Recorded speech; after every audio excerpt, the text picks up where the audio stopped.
दोस्तों, अगर रीजनिंग लगती है आपको हार्ड तो बनिए रहिए मेरे साथ। ऐसा तो नहीं हो सकता कि 100% मैं ही आपको करवाऊँ। 80% गारंटी देता हूँ कि मेरी तरफ से मेहनत लगेगी तो 20% आपकी तरफ से भी लगेगी, तो मिलकर होगी ना 100%। नमस्कार, मैं पवन गोस्वामी एक बार फिर से स्वागत करता हूँ आपके अपने चैनल अनलॉक ब्रेन में। तो यहाँ पे गाइस आपको फुल्ली डिटेल मिल जाएगी रीजनिंग से संबंधित या मैथ से संबंधित।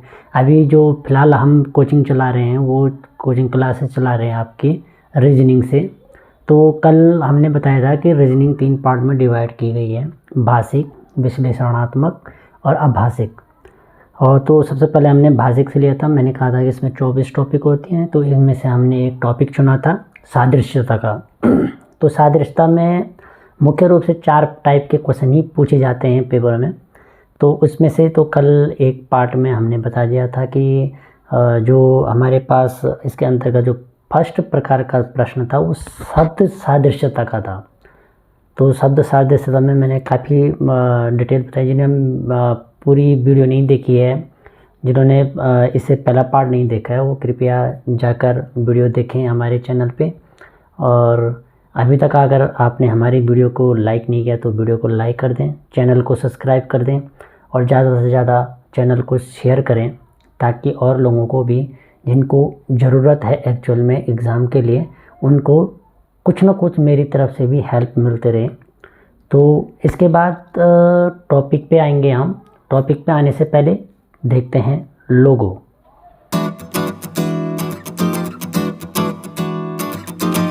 तो दोस्तों, कल जो टॉपिक चला था हमारा शब्द समरूपता या शब्द सादृश्यता का, तो आई होप आपने घर में प्रैक्टिस की होगी। जितना प्रैक्टिस करोगे उतना आप इजीली इसको सॉल्व कर दोगे। तो इसी क्रम में आज इसी के जो 4 प्रकार बताए थे मैंने अभी, कि इनमें इस सादृश्यता जो टॉपिक है, जो विषय है, इससे हमारे पास 4 क्वेश्चन पूछे जाते हैं मुख्य रूप से। उसमें से शब्द समरूपता तो मैंने करा दिया था। अब इसके बाद जो आता है वो आता है अक्षर समरूपता और तीसरा आता है अंक समरूपता। आज हम इन दोनों के टॉपिक के बारे में बात करेंगे। तो सबसे पहले बात करते हैं हम अक्षर समरूपता के बारे में। तो चलिए स्टार्ट करते हैं। तो दोस्तों, पहले प्रकार का प्रश्न तो बता दिया था। अब दूसरे प्रकार का जो प्रश्न आते हैं वो आते हैं हमारे पास अक्षर समरूपता। अक्षर समरूपता से आते हैं। इसमें क्या होता है कि हमारे पास 2 युग्म दिए गए होते हैं, जिनमें प्रत्येक युग्म में 2-2 अक्षर होते हैं और इस प्रकार से उनको आपस में रिलेट करना पड़ता है और आंसर ढूंढना पड़ता है।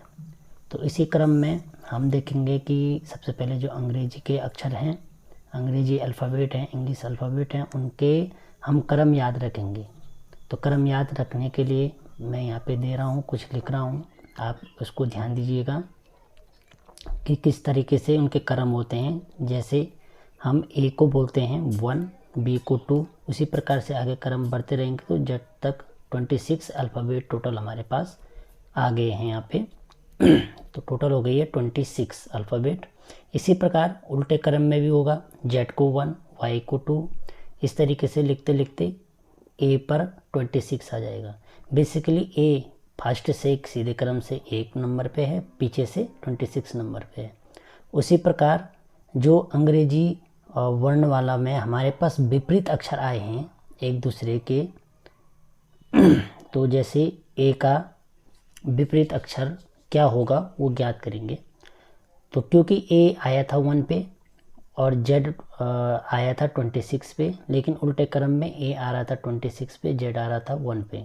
तो इसी प्रकार से ए का अपोजिट हो गया जेड, बी का हो गया वाई, सी का हो गया एक्स, चलते चलते लास्ट में एम का हो गया एन। तो दोस्तों, हम ये क्रम याद कर लेंगे और इसी के बेस पे हम आगे के क्वेश्चनों को सॉल्व करेंगे। तो चलिए दोस्तों, कुछ उदाहरण से इन क्वेश्चनों को समझते हैं। तो सबसे पहले एक प्रश्न दिया है हमारे पास यहाँ पे, DCBA अनुपात WXYZ समानुपात IJKL अनुपात क्या। तो हमने निकालना है इसको। तो किस तरीके से निकालेंगे वो सीखेंगे। तो दोस्तों मेरी राय में सबसे पहले आप कभी भी प्रश्न ऐसे आपके एग्ज़ाम में आता है तो सबसे पहले आप पेपर में इस तरीके से पहले ही लिख दो। जैसे ही आपके पास पेपर शीट मिलती है उसके पीछे जो रफ कार्य के लिए दिया जाता है उसमें ये पहले ही लिख दो। अगर याद नहीं है, अगर याद है तो अच्छी बात है, तो अगर याद नहीं है तो इसको लिख सकते हैं आप। तो सबसे पहले आपने क्या करना है, इसको अंकों के थ्रू लिखेंगे हम। तो अंकों के थ्रू करना है तो सबसे पहले हमको इसको इस तरीके से लिखना है DCBA, और जो ये वाला भाग है इसको इसके नीचे लिख देंगे WXYZ। ऐसे ही इसको भी लिखेंगे IJKL। तो यहाँ पे हम वही रूल फॉलो करेंगे जो रूल इस प्रथम युग में अप्लाई हो रहा है। तो अभी थोड़ी देर पहले मैंने बताया था जैसे कि जो ये D है, D के अपोजिट में W होता है, तो यहाँ पे D के अपोजिट में क्या है, W है। ऐसे ही C के अपोजिट में X आया हुआ है, देखिए। ऐसे ही B के भी अपोजिट में ये है। तो यहाँ पे हमारे पास कौन सा रूल फॉलो हो रहा है, अपोजिट रूल। ऐसे ही हमने I का अपोजिट देखना है। I का अपोजिट होता है हमारे पास R, J का अपोजिट होता है हमारे पास Q, K का होता है हमारे पास P और L का होता है हमारे पास O। तो हमारे पास आंसर आ गया RQPO। तो आंसर C सही है। दोस्तों एक प्रश्न और है हमारे पास, DHLPTX अनुपात BFJNRV समानुपात CGKOSW अनुपात क्या। तो इसको हम अंकों के थ्रू किस तरीके से करेंगे वो लिखेंगे हम। तो D जो है पहले ये पहले वाला जो हमारे पास युग्म है इसको लिखेंगे DHLPTX। तो D का जो वैल्यू होता है वो अभी थोड़ी देर पहले बताया था मैंने कि D के वैल्यू 4 है, तो इसको हम अंकों में लिख देंगे 4। इसी प्रकार जो H है, H का होता है 8, H का होता है 8, L का 12, P का 16, T का 20 और X का हो गया 24। इसी प्रकार से दूसरा युग में हमारे पास BFJNRV। जो B का है, B का होता है 2, F का होता है हमारे पास 6, J का इसी प्रकार से हमारे पास हो जाएगा 10, N का हो जाएगा हमारे पास 14, R का हो जाएगा हमारे पास 18 और V का हो जाएगा हमारे पास 22। तो इस प्रकार से इन पे आपस में रिलेशन देखेंगे तो 4 में से -2 हो रहा है, 8 में से -2 हो रहा है, 12 से -2 हो रहा है, 16 से -2 हो रहा है, 20 से -2 हो रहा है, 24 से -2 हो रहा है। इसका मतलब इसमें कौन सा रूल अप्लाई हो रहा है, -2 का, मतलब 2 कम का।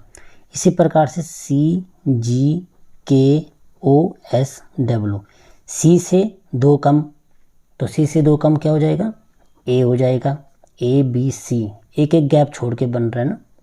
तो इसी प्रकार से G का जो गैप आ जाएगा वो क्या आ जाएगा, E आ जाएगा, K से 2 कम I आ जाएगा, O से 2 कम M आ जाएगा, S से 2 कम Q हो जाएगा और W से 2 कम U आ जाएगा।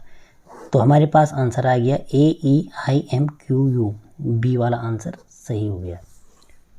आपके लिए कुछ क्वेश्चन हैं, उनको ज़रूर सॉल्व कीजिए और अपनी स्किल लेवल बढ़ाइए। दोस्तों मैंने सोचा था कि 2 टॉपिक आज मैं कवर कर दूंगा, संख्या वाला भी, तो लेकिन पॉसिबल नहीं हो पाया है क्योंकि वीडियो काफ़ी लंबी हो रही थी, जिस वजह से सिर्फ मुझे संख्या को छोड़ना पड़ा और अक्षर समरूपता को कराना पड़ा। कोई नहीं, अगली वीडियो में फिर मिलेंगे हम। और अगर आप वीडियो आपको पसंद आई तो कमेंट्स बॉक्स में ज़रूर लिखें। वीडियो को लाइक करें, सब्सक्राइब करें चैनल को और ज़्यादा से ज़्यादा इसको शेयर करें। जब तक दूसरी वीडियो नहीं आती है तब तक बाय बाय।